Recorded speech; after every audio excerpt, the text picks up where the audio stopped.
बैसाख के महीने में नवमी तिथि को माता जानकी का प्रागट्य हुआ है पृथ्वी से।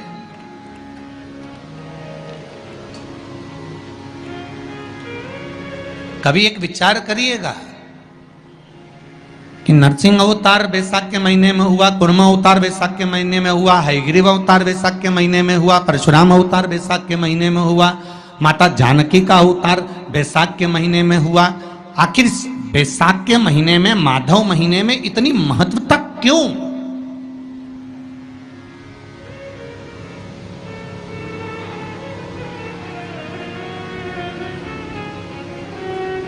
बैसाख के महीने में पड़ने वाली एकादशी, चतुर्थी, प्रदोष, अमावस्या, पूर्णिमा, शिवरात्रि, ये सभी इतनी महत्वपूर्ण क्यों हो जाती है?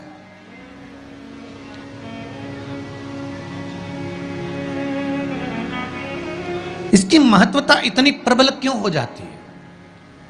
किस लिए?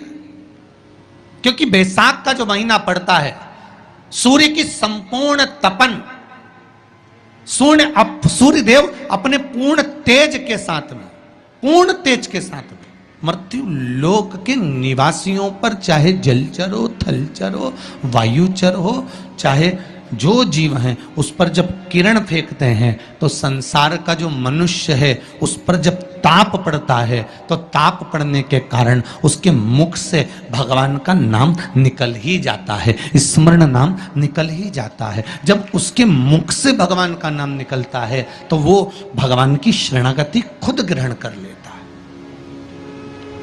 स्वयं।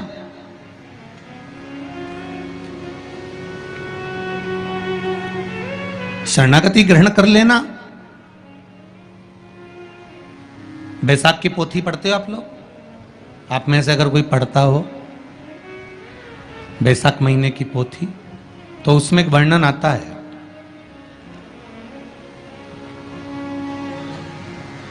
गीता प्रेस गोरखपुर के कल्याण अंक में भी आप ये पावन बैसाख चरित्र श्रवण कर सकते हैं। उसमें बैसाख महीने की पोथी में 10वें दिवस की कथा में 10वें अध्याय में एक व्याध और शंख मुनि का चरित्र आता है।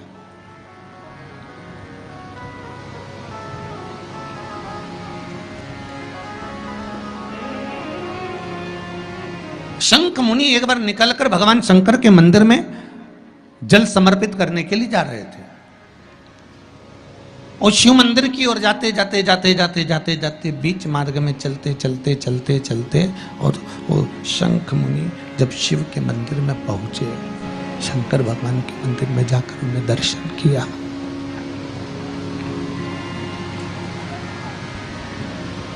जल का पात्र उठाया और वो जल का पात्र उठाकर जब भगवान शिव को समर्पित कर रहे थे तो उसी समय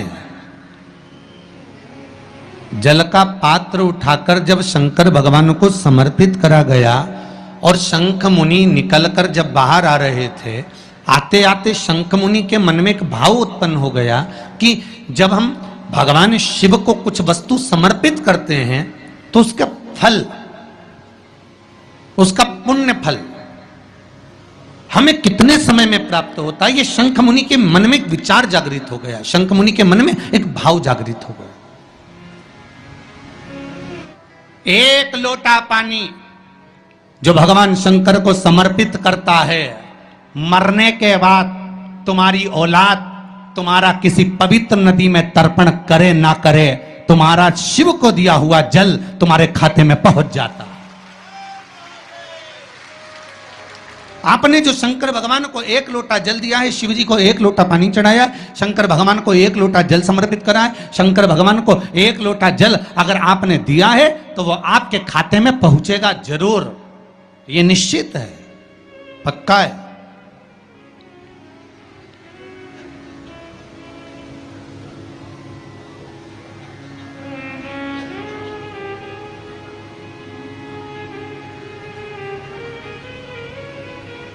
और शिव भक्ति के अनुसार, शंकर भगवान के अनुमोदन के अनुसार, पहले भी कथा में कहा, आज फिर कह रहे हैं, आप जब शंकर भगवान को 1 लोटा जल समर्पित करते हो तो वो 33 कौटि देवताओं के हिस्से में चले जाता है, 1 भाग पितरों के हिस्से में चले जाता है, 1 भाग आहूतों के हिस्से में चले जाता है, 1 भाग वाचुकों के हिस्से में चले जाता है। आपने जो भगवान को दिया वो धीरे धीरे धीरे धीरे धीरे धीरे धीरे बढ़ता चले जाता है, भगवान के धामों में पहुंचता चले जाता है।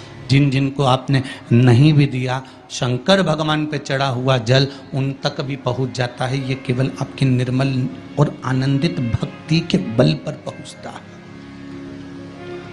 भक्ति के बल।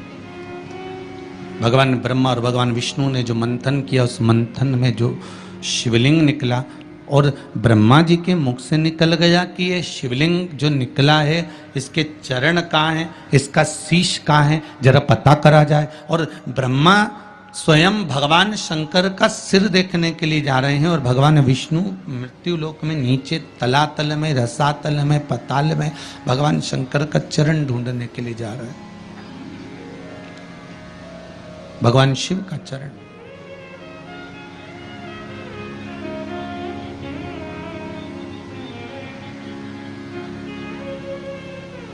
गए दोनों, वो ऊपर गए, ये नीचे गए देखने के लिए। कई लोग शिव महापुराण की कथा, स्मरण, भजन, कीर्तन सुनने के लिए नहीं जाते हैं। मंदिर में कई लोग भगवान शंकर पर जल चढ़ाने नहीं जाते हैं। कई लोग ये देखने के लिए जाते हैं कि कौन आया कौन नहीं आया, किसने सुना और किसने ना सुना, किसने धारण करा किसने ना करा।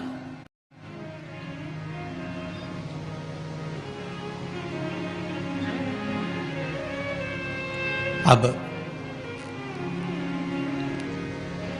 ब्रह्मदेव ऊपर गए, इतने ऊपर पहुंच गए, इतने ऊपर पहुंच गए, इतने ऊपर पहुंच गए कि उनके भीतर अभिमत्ता, अहंकार थोड़ा थोड़ा समाहित होने लगा और उन्होंने केतकी के पुष्प को तोड़ लिया और केतकी के पुष्प से कहा कि तुम नीचे चलो मेरे साथ में, भगवान विष्णु के सामने चलकर कह देना कि मुझे भगवान शंकर का शीश मिल गया है। केतकी के फूल ने कहा कि यदि मैं झूठ बोलूंगा तो वो श्रेष्ठता कैसे रहेगी।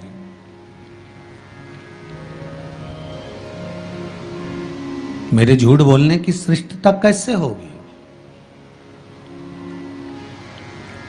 कौन मानेगा मेरी बात को। सामने से गौ माता निकल कर जा रही थी, गाय से कह दिया तुम चलकर कह दो कि तुम चलकर कहो